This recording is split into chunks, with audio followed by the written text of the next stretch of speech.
반갑습니다. 안녕하세요. 잘 지내셨죠? 열정 모두와 함께 부해춤을 오신 걸 환영합니다. 반갑습니다. 오늘은 새로운 분을 모셨거든요. 완전히 초보 신규 호스트를 모셨습니다. 지금부터 저희가 창업 다마고치를 하려고 해요. 저거 똑같은 호스트 분을 한 분 이제 모시고 트레이닝도 해보고 함께 임장도 해보고 그리고 과제도 만들면서 실제 에어비앤비 오픈하는 것까지 여러분들과 함께 해보려고 하거든요. 500이라는 닉네임을 가진 분을 모시게 되었습니다. 안녕하세요. 안녕하세요. 네, 반갑습니다. 500이라고 합니다. 네, 우리 오백이님에 대한 간단한 소개를 할 건데 우선 오백이님이 어떤 에어비앤비 상태인지 에어비앤비를 어떤 지식을 갖고 있는지 한번 먼저 여쭤보고 간단한 소개를 받아보도록 할게요. 에어비앤비가 어떤 건지는 아세요? 네, 에어비앤비는 예전에 친구들이랑 여행 갈 때 사용해보고 음, 그런 적은 있는데 사실 어떻게 운영해야 되는지 어떻게 창업해야 되는지에 대한 지식은 거의 없거든요. 그래서 음, 저도 배울 게 많아서 이번에 이렇게 좋은 기회로 함께 하게 됐습니다. 그러면 에어비앤비를 이용을 해본 적이 있는데 에어비앤비를 오픈해 본 적은 없으신 거죠, 호스트로서? 네, 아직 한 번도 없고요. 음, 음, 해보고 싶어서 음. 제가 다마고치로서 배우기 위해서 왔습니다. 네, 혹시 연령을 정확히 여쭤볼 수는 없지만 혹시 아, 나이가 저는 이제 30 초반이고요. 30 초반? 네, 제가 하고 있는 일은 일단 음악을 하고 있는데 수입이 좀 들쭉날쭉하기도 하고 아무래도 좀 생계를 유지하기엔 좀 어려운 부분이 없지 않아 있어요. 그래서 에어비앤비를 하고 싶다는 마음을 이제 음, 정해서 시작해 보고자 배워보고자 음, 제가 시작을. 하게 됐습니다. 아, 네. 제가 수업 강의도 하지만 여러분들을 만나뵈면 연령대가 좀 계신 분들이 많이 도전도 하세요. 물론 저희 1호 예제자인 27살 대학생도 있지만 또 이렇게 젊은 분이 한번 해보겠다라고 도전하는 부분이 좀 생경했고 또 하나는 남자분이시잖아요. 여자분들이 엄청 많이 도전을 하시거든요. 근데 30대 초반에 젊은 분이 도전했을 때 제가 가장 많이 응원을 해드리거든요. 저 같은 경우에 젊었을 때 회사만 다녔거든요. 한 번도 부업이라는 걸 생각을 해본 적이 없어요. 근데 연령대가 저보다는 훨씬 어리신 분들이 이렇게 도전하시면 그 부분이 굉장히 응원을 하고 싶었고 창업 다마고치를 또 시작하게 됐던 계기도 오백이님을 만나서 실제 시작하게 됐던 거거든요. 그래서 그 오백이의 의미를 잠깐만 얘기해 주시면. 제가 500이라고 정한 이유는요. 제 목표가 내년 연말까지는 월 수입 500만 원을 만들어 보는 게 제 개인적인 목표여서 1호점 열고 또 운영하는 방법도 배우고 그렇게 쭉쭉 나아가는 게 저의 개인적인 목표라서 그렇게 정하게 어, 되었습니다. 그러니까 내년 말까지 500만 원에 대한 부분들을 달성하는 걸 목표로 해서 500이로 네. 그러면 1000만 원 되면 1000만이가 되나요? 그때는 제가 이름을 바꿔야 되는데 그런 행복한 고민을 하는 날이 올 수 음, 있었으면 좋겠습니다. 저는 생각보다 빨리 500이가 완료될 것 같긴 해요. 정말요? 네, 아, 진짜로. 올해 안에도 될 수 있을 거라는 그냥 와. 제 꿈인가요? 네. 네. 오늘 이 시간은 오백이님이 에어비앤비를 처음 접하신 건 아닐 거고 지금 임장을 몇 번 했다고 들었거든요. 네. 저 혼자 찾고 다닌 지는 꽤 됐는데요. 음. 사실 무작정 그냥 부동산에 막 많이 돌아보고 뭐 지치면은 이거 의미가 있나 싶어서 또 안 하다가 또 가면은 당연스럽게 뭐 아무 물건도 못 찾고. 임장에 대한 부분은 제일 먼저 저희 유튜브에도 있지만 일단은 타깃한 지역이 제일 먼저 있어야 되거든요. 네. 부동산 부사님들이 이제 저희 같은 이제 에어비앤비를 하겠다는 니즈가 있는 분들이 워낙 많다 보니까 특히 음. 홍대라든가 동대문이라든가 음. 경복궁이라든가 이런 좀 이렇게 1급지에 있는 관광지 근처에 매물은 잘 저희한테 안 주더라고요. 그래서 네. 부동산 부사를 이제 설득하는 법이나 이런 것들도 가르쳐 드릴 건데요. 오백이님은 제가 창업 다마고치에 대한 영상을 여러분들한테 찍으면서 저희가 진짜 어떻게 배워가는지를 알려드리는 거잖아요. 그래서 정말 꼼꼼하게 가르쳐 드릴 예정이고 꼭 성공하게 만들겠다는 저의 의지가 더 강하지 않을까? 이런 생각을 해봅니다. 자, 그러면 에어비앤비에 대해서 궁금한 게 있을 것 같아요. 또 그 궁금할 제가 알려드리고 제가 모든 분들한테 얘기하는 건 목표를 달성하기 위해서는 전 최선을 다해야 된다 생각하거든요. 죽지 않을 만큼 최선을 다해서 하다 보면 좋은 결과가 있다라는 걸 확신도 했고 또 제가 실제 증명하기도 했기 때문에 우리 오백님도 엄청 열심히 할 거라 생각은 하거든요. 네. 네. 자, 지금부터는 에어비앤비에 대한 부분이 주워 음. 들은 것도 음. 많고 유튜브를 통해서 들은 것도 많고 음. 알고 계신 분도 있을 거고 평상시에 궁금했던 걸 대본 없이 한번 질문하고 대답하는 시간을 가져볼게요. 궁금했던 거는 에어비앤비가 뭐 불법이다. 또 어떤 사람들은 한국인은 받으면 안 된다. 뭐 이런 얘기도 제가 음. 들었는데 그 정확한 라인을 아는 게 좀 어려운 것 같아서. 에어비앤비는 2025년 10월 전까지는 불법이 많았어요. 그러니까 불법이라는 게 뭐냐면 저희가 하는 업은 에어비앤비 업이 아니에요. 외국인 관광 도시 민박업이라는 그거를 허가를 받는 거거든요. 아, 이 집에서 살면서 남은 방을 이제 외국인한테 빌려주는 거거든요. 네. 그래서 전대차라고도 하고 네. 그거를 에어비앤비라는 플랫폼을 통해서 빌려주는 거거든요. 에어비앤비 한다는 말이 틀리고 외국인 관광 도시 민박업이라는 거를 하시는 거고 약자로는 외도민이라고 그래요. 그 외도민 영업 허가증을 받으시고 사업자 등록을 내셔서 내가 거기에서 생긴 매출에 대한 세금을 내시면 합법이에요. 불법이라고 얘기했던 게 뭐냐? 과거에는 영업 허가증이 없어도 에어비앤비 등록이 가능했거든. 그래서 에어비앤비 등록을 하고 돈을 벌었어. 근데 그 돈에 대한 세금을 내지 않았어요. 그거를 불법이라고 얘기했거든요. 2024년 10월부터는 신규 숙소의 경우에는 영업 허가증이 없으면 에어비앤비에서 등록을 안 해줬어요. 2025년 10월은 뭐냐면 외국인 관광 도시 민박업을 내지 않고 에어비앤비에 등록을 해서 했던 우리 호스트들이 이제 예약을 못 받는 거예요. 퇴출이 된다고 얘기한 거예요. 불법이라는 의미는 영업허가증을 받지 않고 사업자를 내지 않고 세금을 안 냈던 호스트가 있어서 그걸 불법이라고 했고 근데 지금은 그게 아예 완전 봉쇄돼 있어요. 영업허가증이 없으면 지금은 외도민은 못해요. 지금 이제 500인님이 하시는 이 시점은 외도민에 대한 허가를 안 받으면 아예 안 돼요. 그리고 이제 한국인에 대한 부분은 외국인 관광 도시 민박업을 받으면 외국인만 받아야 돼요. 그러면 한국인은 못 받죠. 네. 근데 받을 수 있는 방법이 있어요. 위홈이나 미스터 맨션이라는 한국인을 받을 수 있는 특례 허가증을 주는 곳이 있어요. 그래서 한국인을 받도록 별도의 허가증을 받으면 가능해요. 그래서 저희는 즉 외국인 관광 도시 민박업에 대한 영업 허가증을 받고요. 다시 위홈이나 미스터 맨션에 특례증을 또 받아요. 그러면 365일 한국인도 받고 외국인도 받을 수 있는 합법적인 허가증이 다 있는 거예요. 그게 별도 돈이 들거나 그러진 않아요. 근데 우리가 특례증은 외도민업을 받는 사람들은 수수료가 없어요. 특례증만 받아서 에어비앤비를 할 수도 있거든요. 그거는 나중에 한 번 더 안내를 해드릴게요. 이해하셨죠? 네.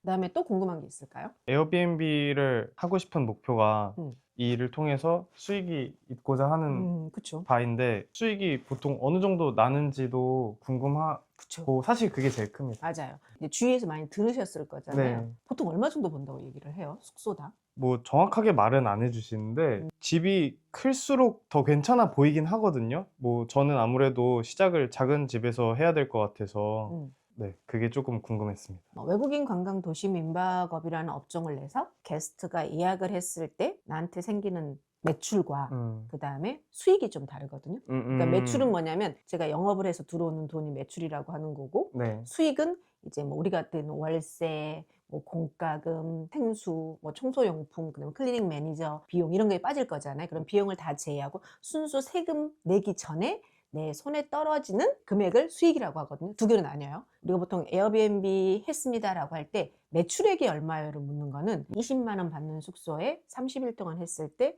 600만 원이잖아요. 그 600만 원이 매출이에요. 매출은 600이었어요. 그건 이해하시죠? 네네. 네. 수익은 얼마냐? 월세가 얼마인지를 먼저 빼야 돼요. 근데 여기서 이제 비용을 빼볼게요. 그렇죠. 만약에 월세가 200이었어요. 그럼 네. 얼마 빼죠? 400. 400이죠. 예약이 풀로 차면 7번 정도 예약이 돼요. 그러면 이제 클리닝맨에 6만 원을 줘. 그럼 네. 얼마죠? 42만 원. 근데 뭐 청소 물건이나 이런 기타 등을 사서 50만 원을 잡으면 200만 원 월세에 50만 원 청소비를 빼는 거죠. 네. 그럼 250이 빠졌죠. 한 350만 원 남았나요? 그 350만 원 남은 거에서 전기세, 수도세, 그리고 도시가스세가 네. 먼저 들어가잖아요. 우리 게스트들이 왔을 때 뭐 물도 좀 사야 될 거고 네네. 뭐 청소용품도 좀 사고 이러면 그거에서 뭐 운영비 한 50만 원 뺐다. 이제 300만 원의 비용이 들어갔죠. 그렇죠? 네. 그러면 300만 원 비용 빼면 얼마죠? 600에서? 300. 그렇습니다. 그게 그 300만 원이 세금 전의 수익이에요. 수익에 대한 부분들은 이제 이해하셨죠? 네. 오케이. 또 궁금한 건 뭐가 있을까요? 또 궁금한 거는 홍대랑 뭐 명동 그러고 뭐 경복궁 이런 데가 잘 된다고는 들었는데 그런 지역에 못하게 되면은 또 어떤 식으로 운영해야 되는지 그런 것도 궁금하고 우선은 기본적으로 이제 입지라고 하거든요. 외도민을 할 곳을 잡는 걸 입지라고 하는데 네. 외도민은 외국인 관광 도시 민박업 누가 오죠? 외국인. 그렇죠. 그럼 외국인이 오기 좋은 곳은 어디죠? 3대 입지라고 하는데 기본적으로 RX 공항철도가 있냐, 그 다음에 핫플레이스냐, 그 다음에 관광지냐에 대한 부분으로 우선 정하시는 거예요. 네. 그래야지 어떤 일이 있어도 거기는 올 거잖아요. 그렇죠. 네, 그래서 그런 부분으로 보시면 될 것 같아요. 지금 오백이님이 이제 입지를 정했다. 그리고 에어비앤비를 열었다는데 에어비앤비에 대해서 엄청 저한테 질문하시는 게 불법도 물어보는데 다른 걱정도 많이 하시거든요. 외국인이라서 영어가 꼭 해야 되냐도 물어보는데 오백이님 영어를 하시나요? 잘은 못합니다. 영어를 할 필요가 없어요. 쉽게 말하면 어. 게스트를 만날 일이 그렇게 별로 없어요. 아, 정말요? 네, 왜냐하면 게스트의 체크인아웃과 체크아웃을 셀프 체크인 체크아웃을 하거든요. 에어비앤비 플랫폼을 제가 좋아하는 게 220개 언어로 실시간으로 번역이 돼요. 아, 그 플랫폼 안에서요? 네, 그래서 와. 실질적으로는 그 언어를 전혀 할 필요가 없어요. 제가 아시는 70대 어르신, 60대 어르신 그분들도 무리 없게 카카오톡처럼 메시지를 하거든요. 그래서 그런 언어에 대한 걱정은 안 해도 될 것 같거든요. 네. 그분을 먼저 말씀을 드리고 혹시 좀 걱정하는 부분들이 있을까요? 마지막으로 걱정되는 건 운영을 시작했을 때 혹시 손님이 좀 안 오시거나 아니면은 어떤 손님이 오셨는데 불편한 상황이 좀 생기거나 좀 진상 네, 속된 게스트. 말로 그냥 진상 같은 분들이 오시면은 어떻게 대처해야 될지 그런 것도 좀 궁금합니다. 일단은 예약이 제일 걱정이죠. 에어비앤비 하실 때 제일 먼저 보셔야 되는 건 입지예요. 외국인이 오실 수 있는, 많이 오시는 곳에 에어비앤비를 여는 게 첫 번째고요. 이제 시작하시니까. 네. 두 번째는 굳이 내 집에 이 많은 집들에서 800개, 900개 중에서 굳이 내 숙소로 와야 되는 이유를 만들어야 돼요. 무슨 컨셉을 잘 잡으셔야 돼요. 즉 게스트가 누구나 올 수도 있지만 네. 내가 만들어 놓은 컨셉대로 많이 오시거든요. 네. 그래서 그런 컨셉을 잘 잡으시고 중요한 건 가격이에요. 단 5%라도 조금 더 저렴하게 하면 숙소는 너무 좋은데 타 숙소보다 좀 저렴하면 만족도도 좋고 후기도 너무 좋거든요. 예약은 그렇게만 해 놓으시면 잘 돼요. 근데 이제 저한테 배우시는 분들은 상위 노출이라는 걸 하거든요. 에어비앤비를 운영하고 하는 게 아니라 에어비앤비 숙소를 세팅할 때부터 입지, 인테리어, 컨셉, 그리고 게스트한테 편의시설, 편익시설 이런 것들을 다 만들어 놓고 에어비앤비 등록을 검색 엔진에 최적화되게 잘 등록하는 것부터, 즉 사진도 잘 찍어야 되고 숙소 제목도 잘 적어야 되고 설명도 잘 적어야 되는 그런 부분들을 꼼꼼하게 잘 해 놓으시면 세팅을 잘 해 놓으시면 그 다음부터는 쑥쑥 들어오거든요. 그래서 네. 그런 부분들로 플랫폼 사업을 하시는 거니까 거기에 맞게 이제 등록을 하는 거죠. 그래서 네. 그런 부분은 뒤에 더 설명을 해드릴 거고, 그다음에 이제 진상 게스트 물어보셨죠. 제가 한 수백 명 호스팅을 했거든요. 진상 게스트는 한 2번 정도 있었던 것 같아요. 생각보다 적었어요. 네. 그러니까 저도 처음에 걱정 많이 했거든요. 네. 근데 이제 가장 큰 진상이 나의 소중한 숙소를 막 엉망으로 쓰고 가시는 분도 있잖아요. 네. 그런 일이 있을까 했는데 생각보다 없어요. 거의 없고, 또 하나는 그런 일이 있다 해도 에어비앤비를 제가 좋아하는 게 에어비앤비는 에어커버라는 게 있어요. 호스트 책임보험이라고 하는데 이 네. 숙소 내부에서 만약에 뭐 테이블을 부셨거나 커튼을 찍고 갔거나 이렇죠. 얼룩을 주게 했거나 그러면 게스트한테 일체 청구를 해요. 근데 게스트가 나는 안 물어줄 거예요 라면 에어커버라는 걸 통해서 에어비앤비에서 저희한테 보상을 해주는 그런 제도가 있어서 안전하고요. 두 번째는 진상이라는 게 그걸 술 먹고 난동을 피울 수도 있고 너무 시끄러울 수도 있잖아요. 네. 밤에. 그럴 경우에는 에어비앤비 고객센터나 안 되면 한국의 경찰을 불러서라도 조용히 시킬 수 있어요. 근데 그런 경우는 저는 한 번도 없었어요. 네.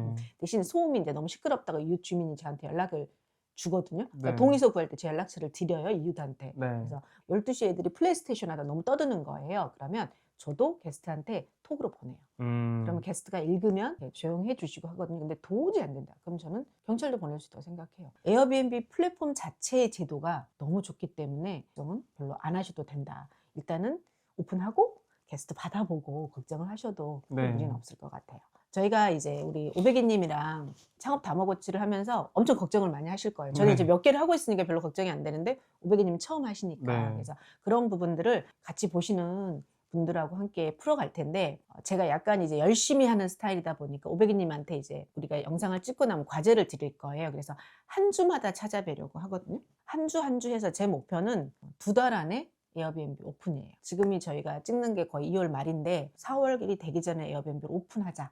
그래야지 할만하실 거잖아요. 너무 루즈해지면 안 되니까. 그 사이에 저희 수업도 있는데 수업도 좀 들어오셔서 들었으면 좋겠고, 이번 주는 외국인 관광 도심 민박업이 뭔지를 더 자세히 아셔야 되잖아요. 그래서 제 유튜브도 좋고 열정부도 네이버 카페도 좋고 에어비앤비가 무엇인지에 대한 이해도를 한 번 더 깊게 하시는 거 하나. 두 번째는 어디에 하실 건지 한 2군데 정도를 잡아서 어디에 할지 무슨 동에 할지를 정하시는데 제가 무엇을 드릴 거냐면 에어비앤비 족보라는 걸 드릴 거예요. 현재까지 외국인 관광 도시 민박업 합법적으로 등록된 로컬 데이터에 있는 걸 다 저희가 정리를 해 놓거든요. 네. 그래서 창촌동이다. 그러면 창촌동에 에어비앤비가 몇 개 있지? 여긴 좀 많네. 네. 그럼 되는 곳인가? 들어가야지. 근데 한 개도 없는 것도 있거든요. 네. 그런 데는 해도 되나 이런 고민들을 하는 족보가 있어요. 그래서 제가 그 족보를 따로 드릴 거예요. 네. 내가 하고 싶은 동까지 정해 주시고 아, 네. 네. 그리고 나서 부동산을 한두 군데 정도는 들렸다 오시는 것까지. 세 가지죠. 자, 에어비앤비가 무엇인지.